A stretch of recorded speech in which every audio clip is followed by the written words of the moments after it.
Let's say record. Okay. Here we go. Oh. Right. So welcome to this episode of the Unknowing podcast. Mm-hmm. I have the pleasure of being with Akeelah Bertram, the Cavendish Art Science Fellow. Yes. Which is also the Girton Art Science Fellow. Yeah, well, I'm the Cavendish Art Science Fellow, secreted in Girton College. Okay. Yeah, and I think fulfilling the purpose of both. The Girton used to have an artist in residency program. Yeah. And so I'm like the combined efforts. Yeah. Nice. And so here we are at Girton College. Yeah. And I guess we haven't really figured out what exactly we're going to chat about, but it's going to relate to unknowing, maybe water, maybe memory, some of the topics that we've been circling around in our conversations. Yeah. How do you usually start the unknowing podcast? Well, I guess we can talk a little bit about the ceremony that you just did over the weekend. And there's one more tomorrow. Yeah. So do you want to tell us about Sonic Ceremony? I would love to try. Yeah, okay. It's still quite fresh. Yeah. Let's maybe do it in reverse order. Okay. Give myself a bit of a cognitive challenge. So on Saturday we did a sharing. Yeah. 4 singers and 1 musician. Yeah. Myself. Yeah. And effectively what we were trying to do was recreate the conditions for the kind of soul technologies that I grew up with, but without necessarily utilizing common references like the framework of the faith in order to activate the kind of impacts, emotional spaces that I was used to experiencing in the church that I grew up in. Yeah. So the ceremony itself involved people gathering outside the chapel at Girton. Yeah. Being invited to enter the chapel in silence and then make use of an eye mask or just simply keep their eyes closed for the duration of the ceremony. Yeah. And once everyone was seated and couldn't see anymore, the singers entered in silence and from there started to build the experience through singing, humming, and responding to some clips that I had pre-recorded from some writing that I have done over the course of the year, where I've really just tried to wrestle with what it is, what's the kind of spiritual material, the human material that made the spaces I grew up in so powerful, because I don't think it's just the faith. And I think it happens in all groups of people to varying degrees, depending on the nature of their culture. And I think I've just been desiring to dive deeper into that kind of experience for a few decades now. And questioning, can there be like an evolving, unknown spiritual faith that doesn't rely on doctrines or very strict traditions? Yeah. Can we be led by our emotions and our core human essence? Yeah. Particularly when we're not from the same tribe, culture, accent points. Kind of doing it in a more fluid way rather than rigidly based on rules or doctrines. Yes, or even expectations. Yeah. Because I think, again, thinking about the church, if we did it one way, 1 week, humans, we like patterns. Yeah. And we'd be inclined to try and repeat. Yeah. Okay, this person sang, then this did this. So if we want the power that we felt last week, we need to do that again. Oh, yeah. I heard someone was saying exactly this to me recently. It was in the context of Kung Fu and saying, and Tai Chi, I guess, and saying that every time you do a practice, it is different. You shouldn't go chasing after the same experience that you had the last time. Yeah. You have to just kind of be present with what is at that point. Yeah. And allow and notice. I think that definitely became a factor because we repeated the sharing twice. with two different groups of people. Yeah. And after the first one, we had that reflex of being like, Yeah. okay, we've got Let's do it again. And it's like, no, we're not. And thankfully, Laurie, one of the collaborators, was like, no, we just need to stay within this responsive moment. So this is actually the outside of the chapel. Where you were for the ceremony? Yes. So we were in here for the ceremony, and obviously the physical architecture of the space lends itself to the kind of reverence, and it has a heaviness. You know, you're looking at the names of people that were born at the beginning of the 20th century on the wall. So you get a sense of the history. And aesthetically, it's clearly from a time period in Britain. Again, there's all this heaviness, but the challenge for us is really, how do you start to carve out new traditions, new rituals and ceremonies that are appropriate and serving of the people that need them most at that point in time.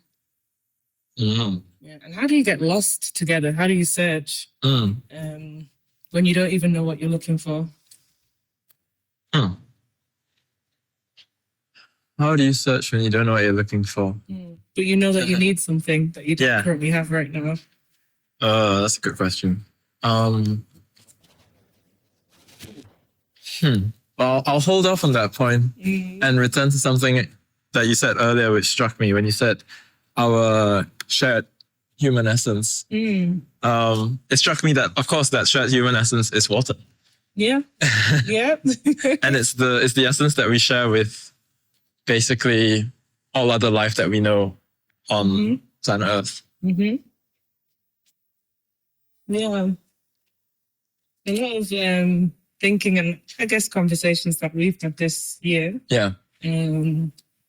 Thinking about the expansive role, identity, function of water. As the thing that underpins us and maybe even directs us. So because we think about consciousness as this, well, depending on who's thinking, some people say that it's an emergent property that comes from complexity.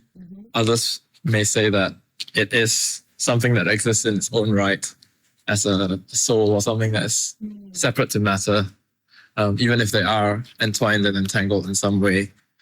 But yeah, maybe the substrate that holds that consciousness and guiding force for what we do and what we want to do is water. Since that is what we're made of, primarily. And I wonder if I spoke one of the other scientists that I've spoken to this year. She was trying to imagine a world that was based on ionization. Okay. A world based on ionization. The physical world looked like. Yes. If that had been, I'm going to really butcher her research, but that's all right. If we had focused on, batteries that were using water as a system, how would our villages, towns, cities be structured? What our homes look like if something that we carried electricity wasn't through a copper piping, but was through water. So water-based electrical grid. And everything, phones, technologies. Very cool. What reminded me of that was what you were just saying. The other image in my mind was of one of my cousins when she was dying. She was on life support. Had been in and out of consciousness. But when her vitals had started to fail, and she effectively told the nurses she was ready to go. And all the family was in the room. The room was like filled with family. The machine went off, and she kind of like signaled goodbye. And then she died, and I would never forget like the gas that went out in the rooms and everybody that was still alive. Because you could feel that she'd left, right? And the consciousness had departed, and the soul had departed. Yeah. Something had changed. Something had changed. Her breath was gone. And so Yeah. even I think thinking of breath as water, or thinking about the electricity that would have been animating her body through the water in her cells and these kinds of things. Yeah. And it being a super complex system, Yes. like you said, that her consciousness emerged from. Really difficult to pinpoint what exactly Yeah. within her was the thing that made her her, Yeah. or present human, Yes. as a departed soul. Yeah. Now, I've seen a couple of people pass away. Yeah. And it always feels the same, you know. I think when my granddad was dying, Yeah. forgotten we have a term for it in Jamaican culture, but Yeah. you effectively, as your body is shutting down, Yeah. you get like this burst of energy. Yeah. Oh. If you weren't familiar with it, you would think, oh, this person's getting better. And they might start singing songs or be like very vigorous in their speech. And you're like, oh my God, they're okay. Yeah. But it's just kind of like, a combination of all that complexity. Yeah. Go. Yeah, I've heard of that, actually. That's what it's called. Yeah, I've also heard of what it's called. Yeah.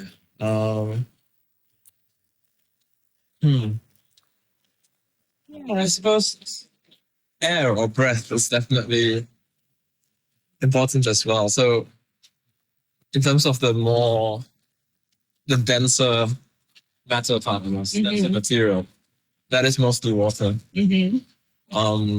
But yeah, without air, we die. That's the fastest thing that if you take away from us, we won't survive. So I guess we are some sort of a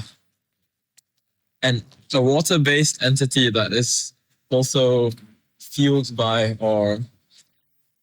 It's so funny because I think of breath as vapor, not air. Especially if you like blow on a mirror or something. Yes. You get... So it's maybe just the... It's not just... I do. Okay. I was thinking of the breath as water. Yeah, okay. Yeah, interesting. So then we are kind of in equilibrium with this water vapor phase. Us as a water body, and then at the interfaces between us and the rest of the world, there is a layer of water vapor. Yeah. I'm interested to know, like, from a material perspective. Yeah. When are you classifying it as water? So I'm thinking of like a puddle in the earth, it evaporated, rejoining the ecosystem in the sky. Yeah. And at what point are you thinking of it as not water?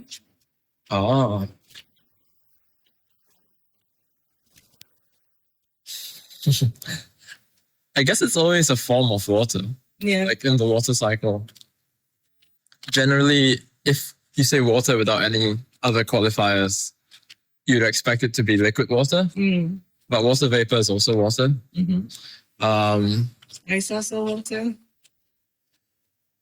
It starts to get a bit technical. I guess you could say that ice is chemically water, but physically not. What is it physically? Well, it's ice. It's a different phase. Like the arrangement of the water is different. The properties of the material are different. So like water flows. Water will take the shape of its container. Yeah. This is very interesting to me because I'm immediately paralleling it with a person, right? So if we assume, for the sake of this theory, that there is a soul, right? Okay. And it enters in the fetus at some point. We won't say when, but at some point during pregnancy, it enters in the fetus. Okay. Yeah. And it's born. Or at least by the time delivery happens. It lives in the body. Yeah. And then they die. And it goes back to infinity or wherever it comes from. Yeah. And, at which point do you say that it's not a person? I'm thinking particularly of like belief tradition. Yeah. My grandma died in 2012. Yeah. My uncle refers to her in the present tense. Yeah. And I know some other cultures do that too. Like somebody might be dead, but they're not gone. Yeah. they're still a person, even though they're no longer in their physical, technical, Yes. material body. Yeah. So that's just the kind of parallel I had when you were saying it's ice, and I was like, I still water though in my world. It's just different phases of the soul, a more condensed, a denser, more material phase, or something that's more airy, spiritual. Especially when we've talked about like astral projection and all these different things where you're leaving your body in some way. Okay. Yeah. And you're still a person. Well, you're still you, whatever you are. Yeah. Whether you are a person. Whether you're evaporated. Yeah. Whether I like the idea of evaporate. There's actually a very nice Sufi parable. I forgot what it's called, but it's it basically describes the journey of water. Where it flows down from a mountain, the top of a tall mountain, and it flows all the way down to the plains, flows across the plains as a river, but then it reaches, I think, a swamp or something, and it starts to dry up. And at that point, what happens is that it has no way to cross. It's either a swamp or a desert, but anyway, somehow or other, it dries. And there's a question of, how am I going to get across to the other side? And the wind tells the water, you have to evaporate. You have to come with me, become vapor, and I'll bring you where you need to go. That's cool. But the water is afraid because it feels like dying to a river, evaporating and drying up. Feels like the end of its current form. Yep. It doesn't know that there is any other form. There's no certainty to believe that there might be anything. Is there life after being a river? Which is why I suppose why we're so afraid of death. Yeah, it's a change. It's a total change in state, I guess. Which kind of reminds me of the story I told you about my grandma. Yeah. When she was dying. Yeah. She had 8 living children at the time. Yes. And she had dementia, vascular dementia, so she wasn't. She was aware of most things most of the time. Yeah. And able to talk and things. Yeah. Towards the last 2 weeks of her life, she stopped eating. Yeah. And then she stopped drinking, and obviously you can't survive that long without drinking. Yeah. Yeah. And she wasn't saying much. She had her eyes closed, mouth closed. And for context, my mum's siblings, they live in America and Canada and the UK. So they'd all kind of come knowing that's the end of her life. Yeah. And so 7 of them were around her bedside. Yeah. And she wasn't drinking, she wasn't talking. Pretty sure she was going to go. Yeah. Her eldest son came in and he basically told her that their dad, who had already passed away, had come to him in a dream and told him that he needs to go and tell his mum to drink the water. And I imagine that he thought he meant like, because they've been trying to give her water. Yeah. This is what he was been instructed to do. So he came in and he said this to her. Yeah. And as he said this to her, she opened her eyes and she said, okay.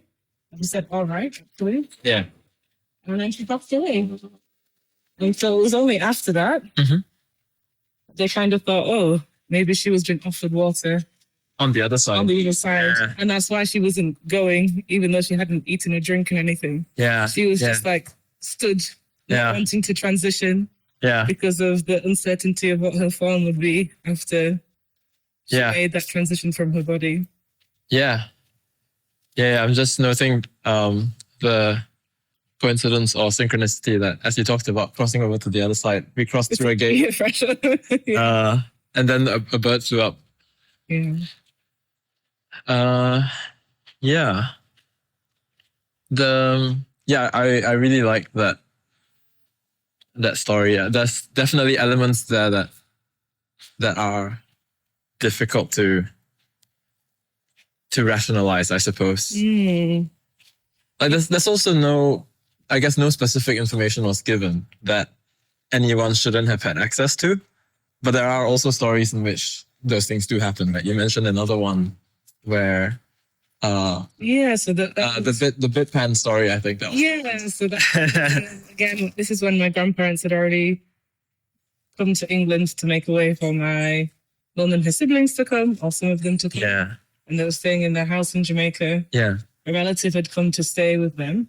Yeah. And wasn't familiar with the terrain of their property. Yeah. My mum's grandparents are buried on that property. Right. And so this relative came, and in the night, she didn't want to go to the outdoor toilet. It's dark, it's the country, there's no light. Yeah. She was afraid, so she took her bedpan and she threw the urine out the window. And I don't know if it was the next day or a day or two later. Yeah. Another relative came from like quite far away, another town. This is like no electricity, no telegrams, no phones, no nothing, right? Yeah. And she arrived early in the morning. She traveled, God knows from when. She arrived first thing in the morning with a message that their grandmother had come to her in a dream to tell her that this relative had thrown her pee on her and that she should stop.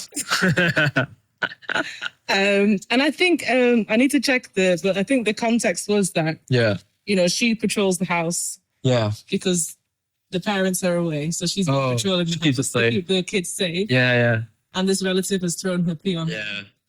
And that was one where it was like, one, how did she know she's staying there? Two, how did she know that what I'm doing in the middle of the night? Exactly, that's really quite unexplained. I'm here at this timely moment when we've got nowhere near the level of communication that we have today. Also, it's a long journey. It's not a comfortable journey. No. But it was an important journey, clearly. An important journey.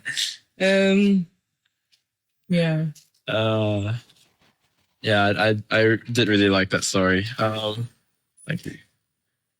I think I've had something I've started to think about. Going back to your point about water being in everything, like in plants, animals, in different ecosystems around us. I think it is a conduit and a carrier of information. Yeah. Whether or not we can decipher what that information is another question. I've had what you would probably call prophetic dreams, where there's no real reason why I should have been given this message. One of them that I didn't tell you about was that whilst I was studying in Germany, I had a dream that a lady from our church stood up and told the church that she had cancer. But was like reassuring them and saying it would be okay, that she's going to survive. And about a month later, I told my parents about this basically. But a month later, she did just that. She got up to testify that she had a cancer diagnosis, but they caught it early. She'll be treated. So you, from where you were in Germany, which is quite far from Jamaica.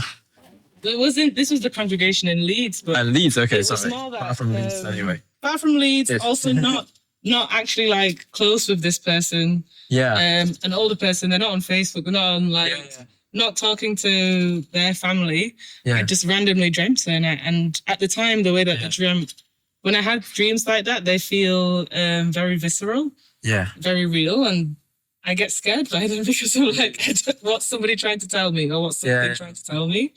So that's why I told my parents, is she okay? I had this dream.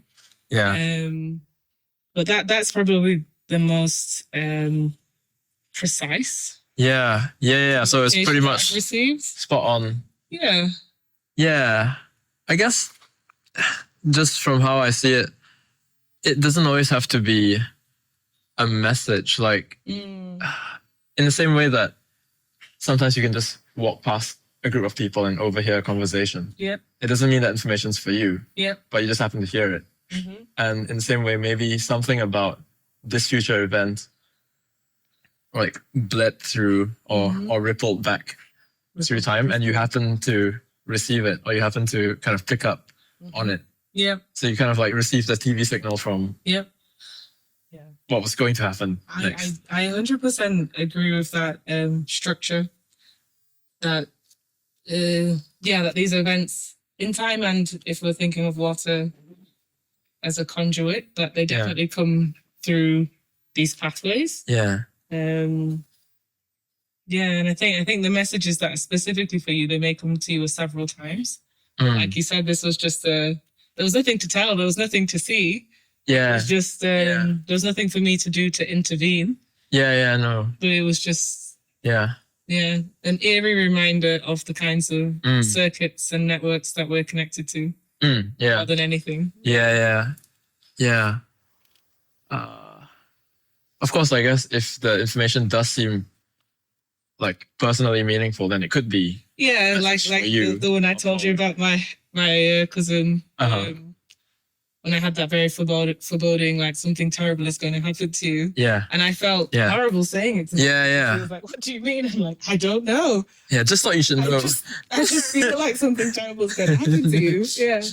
Yeah. And then it did when he got attacked. And and in the most unusual way. Yeah. Yeah, it wasn't something that could have been reasonably foreseen. Couldn't have prevented it. Couldn't have intervened with it. And it was so random. Yeah. And unexpected in the sense that, it's just this random drunk guy. Yeah. Even late at night. Oh, yeah. Yeah. I don't know. I guess it takes us back. I wonder if these things are flowing in with logics that we can't really understand. Yeah. And we succeed best when we can understand patterns. Sorry, I think they're doing some work here. That's fine. Yeah. I can't figure out if that means we can go past it or we shouldn't. I think we can. It looks like we can. Some of the conversations I've had with physicists here about water. Yeah. And they talk about the kind of chaos of it. Yes. Yeah. I wonder if it's just a pattern that we don't understand. Yeah, it's just because it's a pattern that it is a pattern. Yeah. But it's just one that kind of falls out of our computational remit. Yes. In terms of how we're expecting a pattern to present itself. Yeah. I think you actually mentioned before that your reason for working with water or thinking about water during this fellowship involved a dream? Yeah. Well, or some sort of a vision. Yeah. I don't think you've actually told me that yet. So like what it was, if you want to. I would say this. So the way that I usually make work is that I have a gut feeling. Yeah. And I have to, like, if you imagine like a piece of stone and you're carving away to try and find the sculpture. I think Da Vinci or something described carving like that. Yeah. So I have this gut feeling and I follow it intuitively until the work emerges. But with this particular period, I had quite a clear vision, like it will be water, it will be all around the world, it will use voice, it's about voice, and I didn't even understand the mechanics of it. I was like, it is voice and water. And I would say it first emerged after I gave birth.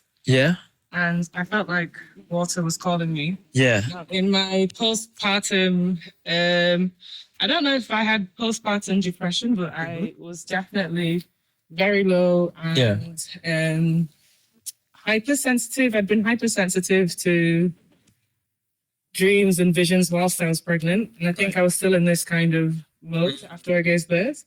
And like a heightened awareness kind of state. Heightened spiritual awareness, emotional awareness. And there's quite a big lake near my house in Leeds. And it was just like it was calling me. Like it felt like it was constantly calling me. And I think when I was in that low mood phase, I had felt like it was like wanting me to walk into it. And when I came out of that walk into the lake. When I came out of the phase, I realized it had just been calling me to go deeper into what it was. Into water in general, rather than specifically yourself. It was like go deeper. Like so when I was in the low mood phase, it felt more like it was like immerse and it was like something like step into it, like physically. But it was like go deeper. And then when I went to Venice to see my friend's work at the Biennale. Obviously surrounded by water and city. And I was with my daughter, and I was just like, it's 1,000 moons, and it's about life cycles, and it's about time going, stretching backwards and forwards. It's about the messages that are carried between the water in the womb and the water in the body and the water that we drink so it just became this really like expanded vision. Yeah. And again, I don't actually make work like that. It's all like, I have a feeling and I'm going to follow this feeling. Yeah. But these like messages just kept coming about the structure to the point where when I would come here and tell people what I wanted to do, it was like the headlines from that vision. Yeah. And they'd be like, oh, so how are you going to do that? And I'd be like, I don't know. Like, how are you going to blend voice and water? I don't know. I just got given a directive. Yeah. A theme. I'm here to figure that out, I suppose. Yeah. Yeah. Yeah. So blending voice and water, would you say that is something that you managed to do with the sonic ceremony? I think we started to do it. And it's almost like we got to a point, we can go to the orchard just over there. Yeah? Okay. It's like we got to a point where it's like a deconstruction phase. Right. So I've used voice in my work. I grew up with different vocal practices. Yeah. But it's like something said, not that. There's something in that. Like I talked about this like deeper human essence. Yeah. Kind of like raw materials that are inside all of us. Yeah. There's something in that, but it's not the tradition that you think it is, and there's actually something deeper within that has to be found out. So with the sonic ceremony on Saturday, I think we definitely started to explore how to get lost within the very familiar technology. Yeah. Like singing. Yes. In order for something else to be revealed. We incorporated a hand washing. I don't even know if I call it a ritual. Yeah. But we incorporated a hand washing moment as part of the singer's process for entering the ceremony. Right. And I think the more that we do them and evolve it, it will start to reveal what this process and this combination of voice and water needs to be. And again, it's about maintaining that spirit of knowing, of searching. Yeah. For the thing that you don't even know. You're searching for the thing. Yeah, you don't know. You don't even know what you're searching for. Yeah. Yeah, yeah. And I don't even know if it's just about being in that state as well. Maybe that's how you reveal these different layers. And if I think back to like, what did I do to receive a dream that a lot in our community had cancer? I didn't do anything. Yes. Yeah. And so I don't know if I could do anything. You couldn't will it. I couldn't. I don't. Yeah. So it's like if I was to say, how can I create those conditions again? I don't know. And I think that's the most interesting thing that struck me about being present for the kind of science that's practiced here is it's so focused on creating the right conditions. Yes. Mostly for experiments, I suppose. The conditions have to be level and set and repeatable and and there was something that just really struck me and that kind of hung up on that. Not to say that it's right or wrong, but it was more like an indication within my internal barometer that that's exactly what I don't need to do. So it's not about making a polished performance space that we do the same thing every time. Yes. It's very much about getting lost and being responsive to the people present and to the practices that might emerge. Yeah. I guess in a way it's a lot like what we're doing right now. Is we just set the structure and the space to say we're going to have a walking conversation, hit record and see what happens. Yeah. And whatever emerges, emerges. Yeah. And I don't know if it's to do with the technology The idea that we like have to shaping show us right now. polished and ready. But I think massively that Well, here we are. here we are. So It's sort of wondering in unknowing. yes, I guess. Thank you for having the conversation, and I guess for all our conversations that we've had. For our conversations. And hopefully, whatever the future brings, it's good or at least interesting. Yeah. And we'll probably be in touch at some point. Yeah, definitely. Yeah. Cool. Well, it's very good having you.